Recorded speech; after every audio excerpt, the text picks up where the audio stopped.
Assalamualaikum warahmatullahi wabarakatuh. Apa kabar kalian hari ini?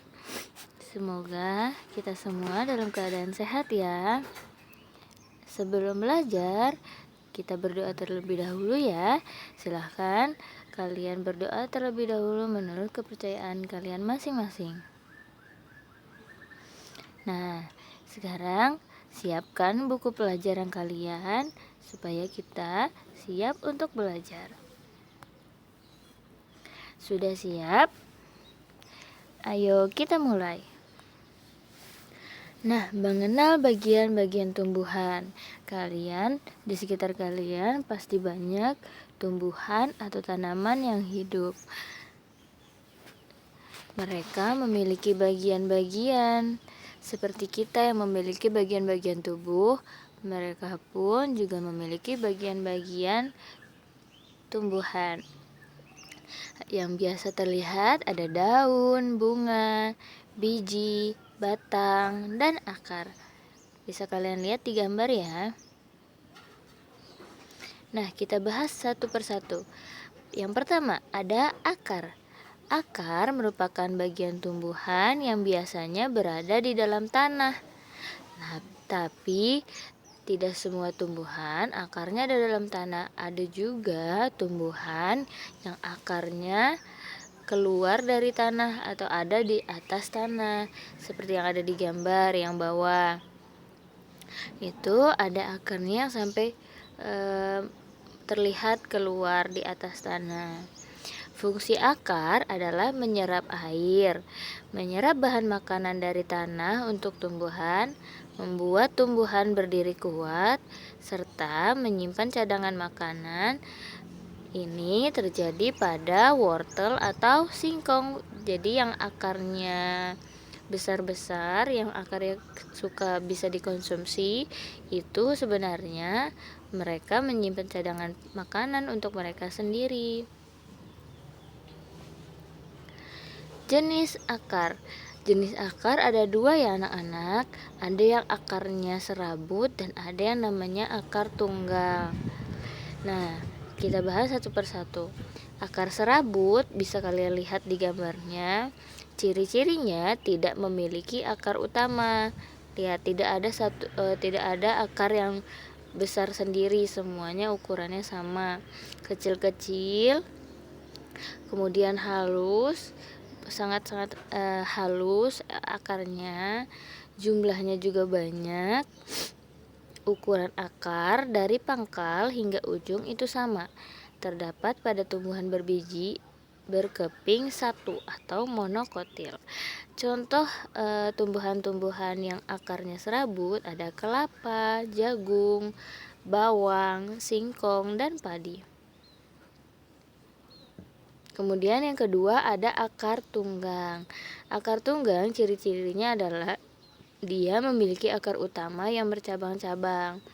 Bisa kalian lihat ya.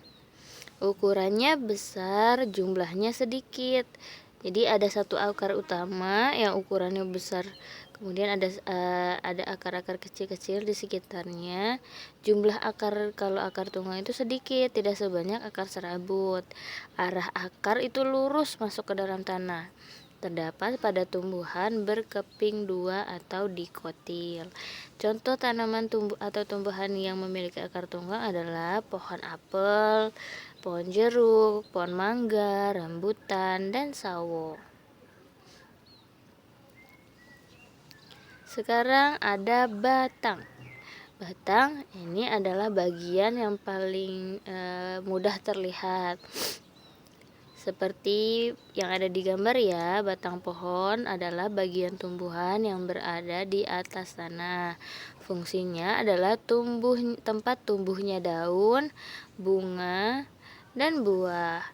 Kemudian dia juga berfungsi mengedarkan air dan mineral yang diserap akar. Jadi tadi akar menyerap makanan, kemudian batanglah yang bertugas untuk mengedarkan makanan tersebut ke seluruh bagian tumbuhan.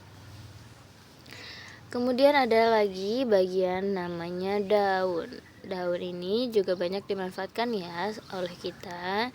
Tempat berlangsungnya fotosintesis. Daun banyak mengandung zat hijau daun yang disebut klorofil. Terdiri atas tangkai daun dan helaian daun. Jadi ada tangkainya dan ada helai daunnya. Alat perkembangbiakan bunga merupakan alat perkembangbiakan tumbuhan berbiji. Bagian utama bunga yaitu ada, kalian bisa lihat di gambarnya, itu ada bagian-bagian bunga seperti mahkota, kepala sari, benang sari, kepala putik, tangkai putik, kelopak, dasar bunga, bakal biji, dan tangkai bunga. Nah, teman-teman, meskipun bagian bunga ini banyak, tapi bagian paling utama dari bunga itu ada 4. Ada kelopak bunga, mahkota bunga, benang sari, dan putik. Bunga dikatakan bunga sempurna apabila memiliki benang sari dan putik dalam satu organ. Jadi tidak semua bunga memiliki benang sari atau putik dalam satu organ ya. Nah, ketika bunga itu memiliki keduanya dalam satu organ, itu artinya mereka merupakan bunga yang sempurna. Nah, yang terakhir ada namanya buah. Buah ini sering kalian konsumsi pastinya. Buah adalah fungsinya melindungi biji dan cadangan makanan untuk biji ketika berkecambah. Nah, bagian-bagian buah bisa kalian lihat ada tangkai untuk tempat melekat atau bergantung pada ranting dahan.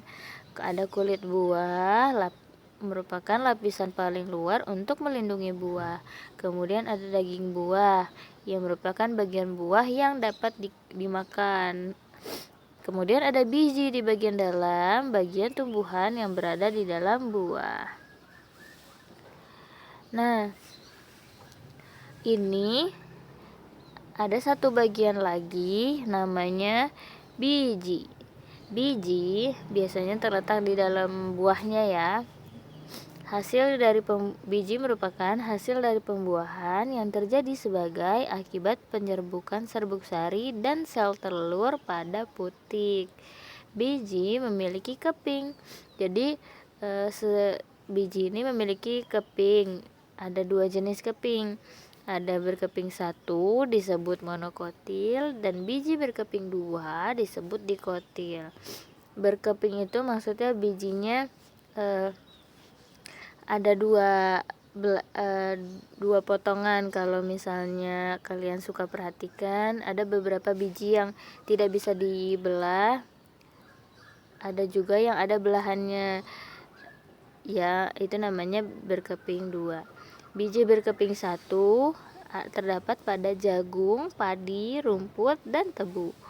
Nah, kemudian biji berkeping 2 biasanya terdapat pada kacang tanah, durian, alpukat, dan mangga. Nah, kacang tanah nih sering kalian konsumsi. Bisa kalian perhatikan kalau biji kacang itu kalau dibuka, dia akan terbelah dengan sendirinya. Nah, itu namanya berkeping 2. Oke anak-anak, itu saja pelajaran kita hari ini. Hari ini silahkan kalian perhatikan materi ini karena materinya cukup banyak. Kalian perhatikan materinya, catat yang perlu kalian catat di buku tulis kalian ya. Untuk hari ini tidak ada tugas dulu.